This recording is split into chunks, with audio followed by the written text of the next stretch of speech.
And we're back. It's good to be back. Good to be back home in my recording studio in my basement. Just got back from South Carolina 2 days ago. Word to the wise, if you have a baby, there is no good way to travel with a baby. I've flown with a baby. I've driven 8 to 10 hours. I haven't tried boat yet, but I can assume it's not good. They're all bad. But we made it back safely. That's what counts. And it's time for another check-in. I took a road trip to South Carolina to visit my wife's family.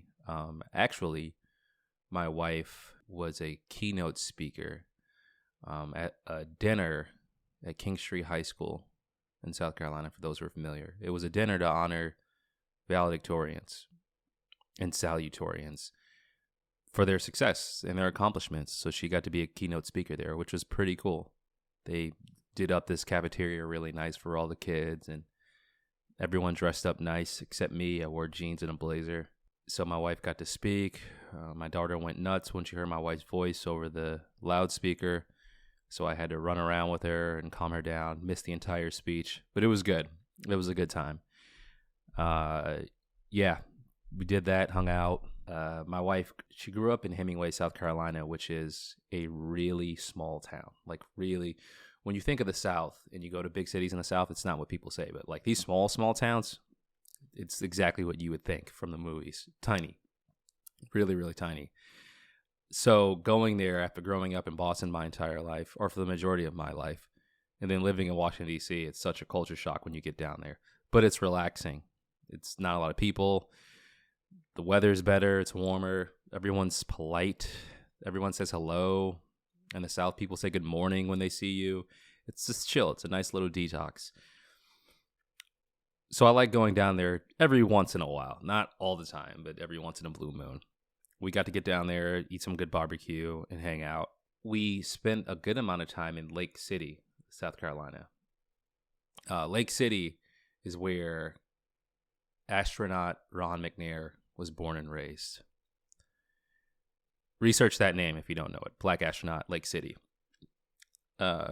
Years ago, Lake City was a small town with not a lot to offer. But I don't know her name. Some millionaire lady, which is a terrible way to say it. All I know is it's a lady and she's a millionaire. And let me see if I can type this in real quick. Lady millionaire, Lake City. Wanted to give a bunch of money to Williamsburg County, I want to say, South Carolina. And was met with resistance and pushback over how the money would be spent, who would get to do what. It became really difficult. Darla Moore, that's her name. That has to be her name. She looks like Farrah Fawcett in this photo. That's a really good photo.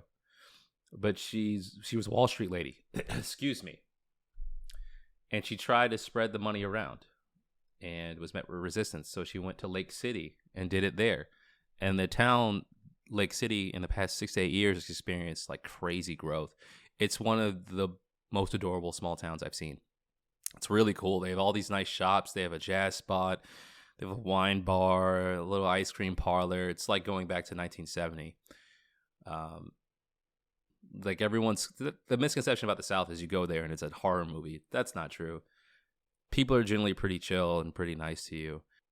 It's a good time. We walked around. There's an art festival called Art Fields where people just submit art pieces. It's a ton of southern states that are involved in art fields, but people submit art pieces to be judged, and then winners are crowned.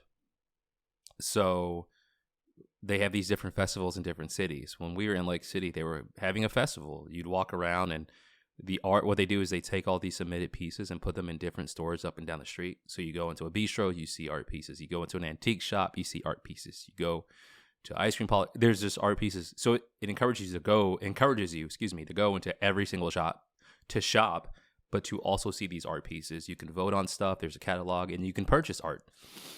And there's a gallery that honors past winners. It was a really good time, a really, really, really nice time, and I thoroughly enjoyed it. And it was invigorating to hear the story about how this came to be, how it came from someone just wanting to give back, and then seeing what can be done with good leadership and good direction. And also just seeing the creative side kind of mold into the business side of things. And, I liked it. I liked it a lot. It was a really good time. I want to go back. They do it every single year around this time. So my wife and I are going to go back. Zora will be older, so hopefully she'll cry less if we fly or drive. But it's really cool. You should check it out if you're ever in the area. Lake City, South Carolina, Art Fields. Look it up. Really, really nice. So my week was pretty disconnected because of that. I'm not as connected to the web, literally. Like, you're out in the middle of nowhere. Internet's not what you think. You can't get work done, but we have Zora with us, so it's really hard to disconnect from Zora and then work on things. So I didn't really accomplish a lot, which I said prior to leaving. Sometimes it gives me anxiety, but it is what it is. I'm back now. Before I left, I got to connect with a good friend of mine, Fajani, cadet. She used to work with me at Skyward, which is crazy. I was telling her that I used to work at this company, Skyward, years ago. And it's the only company where I've actually kept in touch with the people that I work with. Like, a lot of the people that I've worked with. Like, a lot.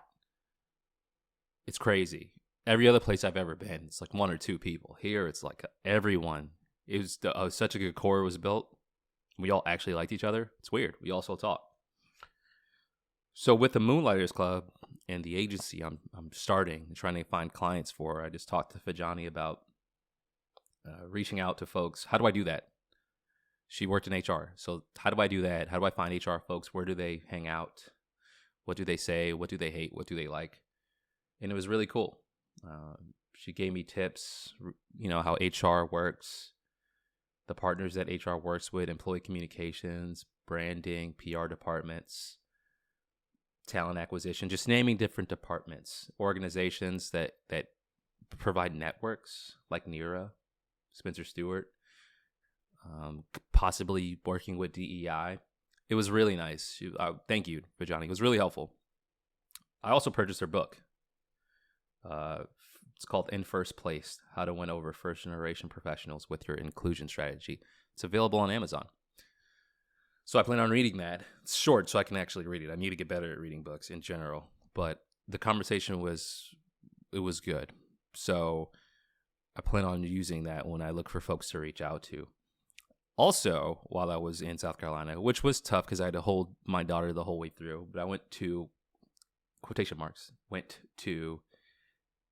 a virtual event for talent acquisition trends. It was put on by this company called Purple Inc. LLC, which is a human resources consulting firm in Indiana, which is something I should look into in terms of companies, partners, ways in. But the event was about upskilling and reskilling to fill talent gaps. So there's all these HR professionals there. And the point is, we have employees. Employee turnover can cost money. You lose productivity, you have to recruit, you have to screen new folks. Interviewing costs money, it takes time. You have to retrain people. Customers can be, you can have customer dissatisfaction because you have new people trying to learn stuff. You have mistakes and experience. So basically, we want to keep our employees and keep them happy. 58% of the workforce needs new skill sets to do their jobs. These are stats I'm pulling from the position. It was pretty interesting, and it falls in line to why I want to do what we do here at the Moonlighters Agency. The people that I work with are always upskilling outside of work. So you have people working in various departments at a company who are doing 6 to 8 things at their own company or their own passion, be it putting on events, marketing campaigns, all of it. So there are tons of employees who may be showing or doing these skills that no one's seeing because they just maybe don't feel they have the space to tell folks, or people just don't know. So it was a cool event. A lot of professionals there. I plan on going to more events. That's really my bread and butter, is talking to people, specifically strangers that I don't know. So I've already looked at a bunch, but I want to get there in person and just see folks at different events across the Northeast to find more clients and to get this proof of concept out there. So that'll be the plan for the next few months. Going to Boston this week again.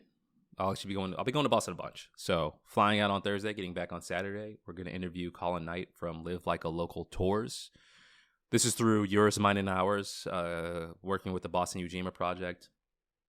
So I'll be at Black Market in Nubian Square, interviewing Colin. He gives local tours in Boston, so he'll like around the Roxbury area. I think it's Roxbury, Dorchester, where all the black people live, for those who have no idea where that is in Boston.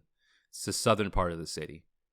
So we're going to do an interview and then get some footage of him walking around, going to different places, be it bars, retail shops. It's all black people of color focused. So I'm really excited about that. I love just walking around my own neighborhood. Boston's the best walking city in the country. It's amazing. So I'm really pumped about that. I'll be there for longer than a few hours, so maybe I get to hang out. I'm staying at a hotel in Back Bay. Love Back Bay. If you've never been, go to Anchovies. Yeah, Beehive, Daryl's, all right there. May hit Trillium before I come back, and I'm pumped. Outside of that, it's going to be a lot of content. I got to get more content out. I got to show more proof of concept, show more past work that we've done. I have to put together a demo reel, look at other events I may go to, and then go from there. So yeah, things are going to start getting really busy. I'm going to start traveling more in the next 2 or 3 months, meeting more folks. But all in all, it's just good to be back in the basement, safe.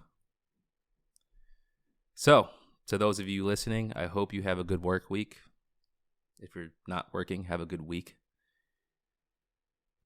Keep your head up, stay focused, and we'll talk soon.